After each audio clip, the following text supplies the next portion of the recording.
यावर बोलण्याकरिता मी इथे उभा आहे। त्यामध्ये C9 मध्ये बाब क्रमांक 47 आणि 48 ज्यामध्ये शेतकऱ्यांना पीक नुकसानीचं आणि आपत्ती प्रतिसाद या विषयांवर जी काही तरतूद करण्यात आलेली आहे। अध्यक्ष महोदय, मी आपल्याला या माध्यमातून सांगू इच्छितो, एकूण या पुरवणी मागण्यांमध्ये महसूल व वन विभागाला 15,721 कोटी आणि 8 लाख रुपये महसूल व वन विभागाला तरतूद केलेली आहे। आणि शेतकऱ्यांना मी अतिवृष्टीवर पण 293 या नियमाखाली बोलणार होतो, पण संधी मिळाली नाही। पण NDRFचे जे काही नॉर्म्स आहेत त्या NDRFच्या नॉर्मप्रमाणे जर आपण कोकणाला काय मिळालं, जर आपण त्याचा हिशोब लावला तर मी आपल्याला थोडक्यामध्ये आपल्याला सांगू इच्छितो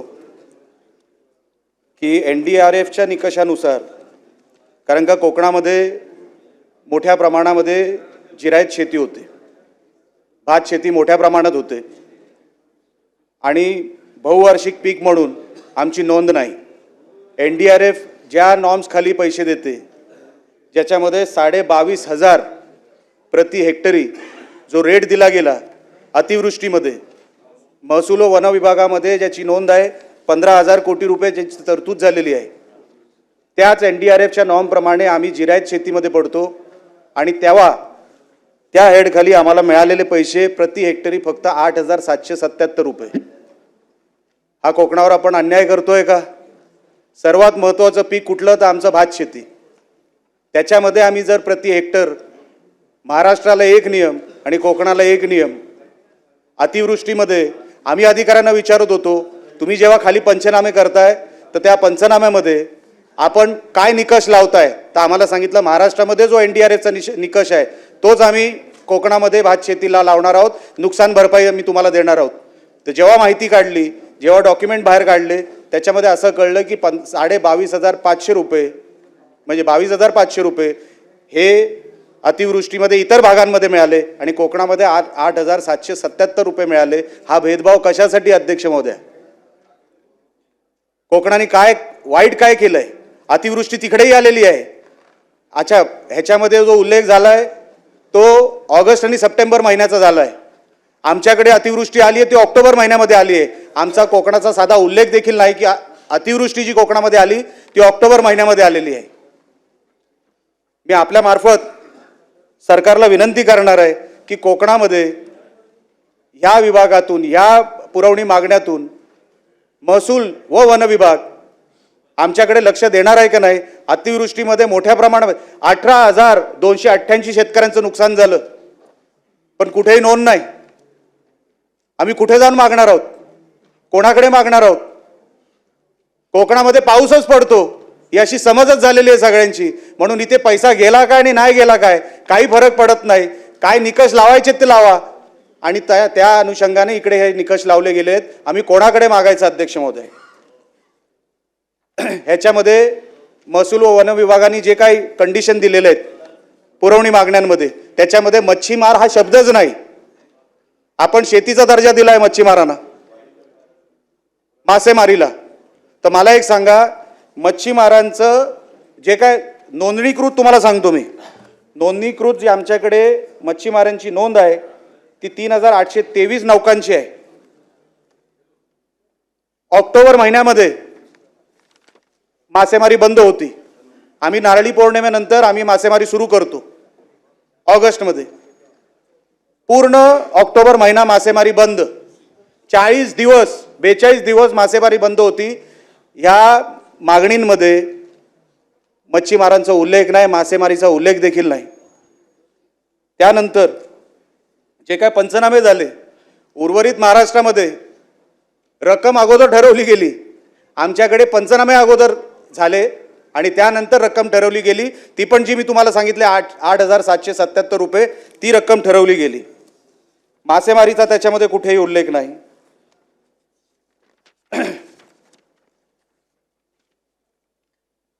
आपत्ती व्यवस्थापन आणि त्याच्यामध्ये बाब क्रमांक 50 पृष्ठ क्रमांक 31 जमिनीतील वाळू गाळ क्षार यासाठी जी काय तरतूद ह्या पुरवणी मागण्यांमध्ये करण्यात आलेली आहे, अध्यक्ष महोदया मोठ्या प्रमाणामध्ये कोकणामध्ये गाळ साचला जातो. पावसामुळे पावसानंतर गाळ काढण्याची एक प्रक्रिया अनेक वर्षांपासून आम्ही लहान असल्यापासून आम्ही बघत आलेलो आहे. गाळ काढण्याची प्रक्रिया आहे, पण गाळ काढण्यासाठी आता जे काही नवीन नियम काढले एम सँडचे वगैरे, सर्वात जास्त एकदा तुम्ही सभागृहामध्ये एकदा नियम मी काहीच बोललो नाही, माझ्या पक्षातून मी पहिला बोलणार आहे. बोला बोला. माझ्या मतदारसंघामध्ये सर्वात जास्त गाळ साचला जातो. आता लक्षात घ्या काय होतं. एम सँडच्या नावाखाली सरकारने एक नवीन धोरण काढलेलं आहे. सर्वात प्युअर क्वालिटीची वाळू जर कुठे मिळत असेल तिथे माझ्या मतदारसंघात मिळते. तीच गोव्याला जाते, तीच पश्चिम महाराष्ट्राला जाते. जो नवीन तहसीलदार येतो तो प्रायव्हेट गाडी काढतो आणि वाळू व्यावसायिकांच्या मागे लागतो. आम्ही सातत्याने कलेक्टरांना सांगतोय, जे कोण नवीन कलेक्टर येतात, एकतर कोकणामध्ये दरवर्षी नवीन कलेक्टर आहे, दर 6 महिन्यांना नवीन तहसीलदार आहे, मला काही कळत नाही. आणि जो नवीन तहसीलदार येतो त्याला कुठून तरी काय खबर येते मला माहित नाही, तो जातो तो वाळू व्यावसायिकांच्याच मागे लागतो. आम्ही त्यांना सांगतोय, अरे बाबा त्यांची काहीतरी टेंडर काढा, त्यांना रीतसर करा, त्यांना ऑथराईज करा, काहीतरी नियम कायदा करा. पण ते करू शकत नाही, कारण का मीटर दुसरीकडे सुरू आहे. आणि वाळूवाल्यांकडून जर पैसे घेतले नाही तर मग तिकडे दुसरा कुठला इन्कम आपण सोर्स उभा करायचा, हा प्रश्न कदाचित नवीन तहसीलदारांना पडत असल्यामुळे अनेक गोष्टी अनेक वेळेला फक्त रेड मारले जाते, फक्त रेड मारला जातो. त्याच्या पलीकडे काही होत नाही. वाळू व्यावसायिक तुम्ही सभागृहामध्ये जाहीर करून टाका, तो वाळू व्यावसायिक चोर आहे म्हणून जाहीर करून टाका ना. वाळू व्यावसायिक मग हा शब्द प्रयोग आपण का करतो? या तर तुम्ही त्याला चोर घोषित करा, नाहीतर नियम करा, कायदा करा आणि त्याला टेंडर काढायला द्या. टेंडर निघत नाही. मी आमदार झाल्यापासून मी जे काही 3 कलेक्टर माझ्या इकडे येऊन गेले, आता तिसरे आले, त्या 3ही कलेक्टरांना मी सांगतोय, अहो साहेब टेंडर काढा, ह्यांना मोकळं करा, ह्यांना जे काय तुम्ही नियम कायदे लावा, जे काय तुम्ही दिवसाच्या फेऱ्या तुम्ही नियम जे काय तुमच्या नियंत्रणात बसतं ते सगळे नियम लावा, पण त्यांना काहीतरी सांगा तरी, त्यांना नियम तरी बनवून द्या. अजूनपर्यंत ते झालेलं नाही.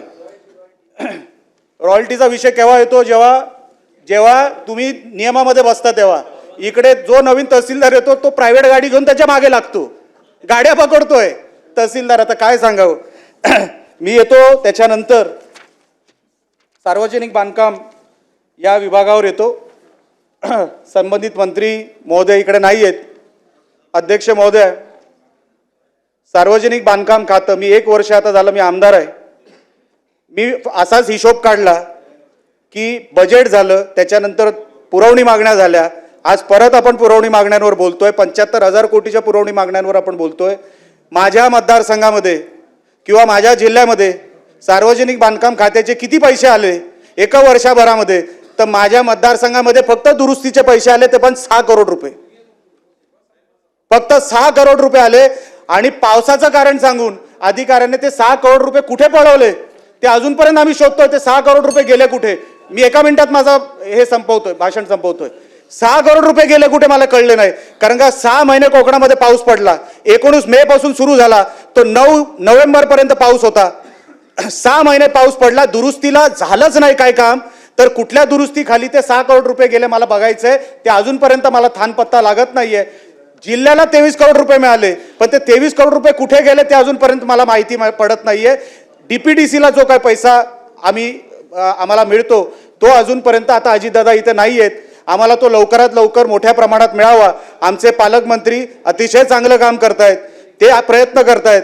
पण त्याच्या पलीकडे जाऊन अजितदादांनी जर आम्हाला एका लहान जिल्ह्याला जिथे पाऊस सरासरी 4-5 हजार मिलीमीटर पडतो, आम्ही त्या दुरुस्तीसाठी मागतोय. आम्हाला संबंधित PWD खात्याने अजून 200 कोटीची बिलं पेंडिंग आहेत, ती अजूनपर्यंत मिळालेली नाहीत.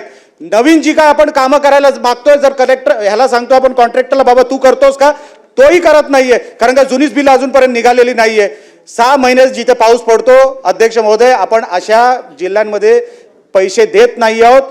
दिलेले पैसे कुठे जात आहेत ते कळत नाहीये. दुरुस्तीसाठी पैसे मिळत आहेत. आमच्याकडे मागणी किती आहे जिल्ह्यामध्ये? 850 कोटीची. आम्हाला मिळाले किती? आज आपण डिसेंबर महिन्यामध्ये आहोत. मिळाले किती? 23 कोटी. कोणाकडे जाऊन आम्ही मागायचं? म्हणून अध्यक्ष महोदय, मी मनापासून आपल्याला विनंती करतो, सरकारला विनंती करतो, जरी आमचा जिल्हा लहान असला तरी पाऊस हा मोठा निकष आहे आणि आमचे इकडचे शेतकरी एका नियमाखाली आणि उर्वरित महाराष्ट्राचे शेतकरी दुसऱ्या नियमाखाली असा हा भेदभाव होऊ देऊ नका, एवढीच मागणी मी सभागृहासमोर ठेवतो आणि माझे 2 शब्द संपवतो. जय हिंद, जय महाराष्ट्र.